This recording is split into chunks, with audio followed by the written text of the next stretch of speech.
Облыс әкімі алдымен 6 айда экономиканың өсімін сақтап қалуға бағытталған жұмыстарға, оның ішінде елбасы тапсырмаларының орындалуына қатысты мәселелерге тоқталды. Көрсеткіштер көңіл көншітеді. Мәселен, жұмыссыздық көрсеткіші республикалық деңгейден төмен. Бюджеттің кіріс бөлігі 11%-ға артығымен орындалған. Ал тұтастай алғанда облыс бюджеті 2 есе артық жүзеге асырылып отыр. Бірінші жартыжылдықта 4% болды деп, жылдың аяғына дейін сол 4% сақталу керек. Себебі, егер жыл басында мемлекет басшысы республиканың экономикасының даму қарқыны 3% болатын десе, жақында қосымша тапсырма берді. Қазіргі мына өсімге байланысты, сұранысқа байланысты, жалпы дүниедегі экономиканың тұрақталуына байланысты 4% болу керек деді.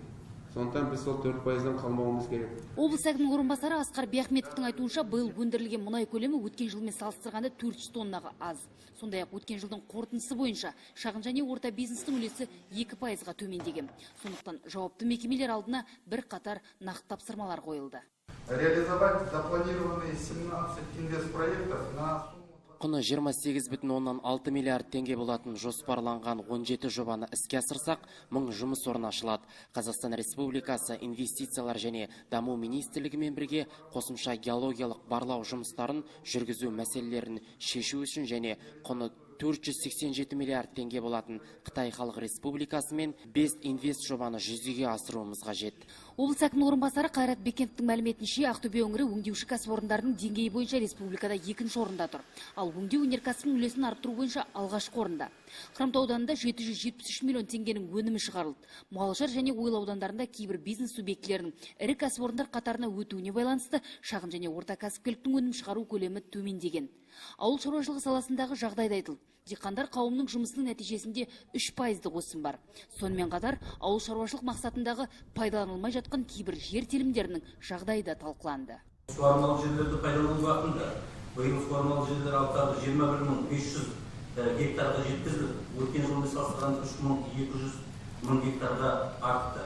Аудан әкімдерімен біз сөйлесіп отырмыз. Кеше сіздің тапсырмаңызға байланысты мынау қазпаспа, қазазот солармен келісім шартта отырып, келесі жылдың егістік алқаптарда осы мәселелердің барлығын толығымен орындалады. Біз сондай жоспарда отырмыз.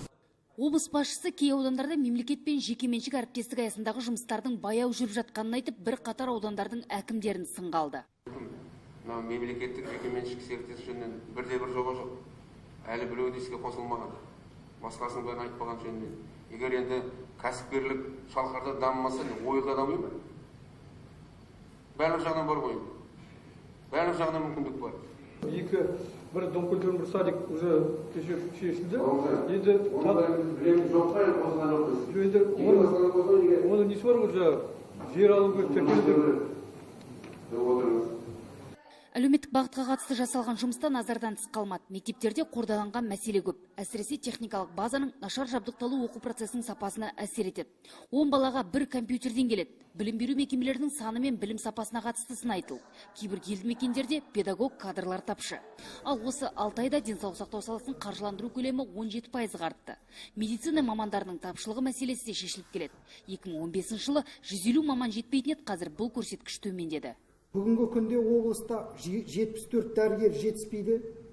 Кадр тапшылығын азайту бағытында аудандар жас мамандарға тұрғын үймен қамтамасыз ету, әлеуметтік қолдау көрсетуге жұмыс жасау қажет.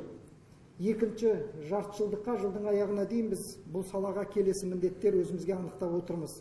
Бірінші, мемлекеттік жекеменшік әріптестік бағдарламасы бойынша салынып жатқан денсаулық сақтау нысандарын іске қосу, кадр тапшылығын шешу мақсатында Марат Оспанов атындағы медициналық университетін биылғы 107 түлектің әрқайсысын жұмысқа тарту мәселесін шешуіміз қажет.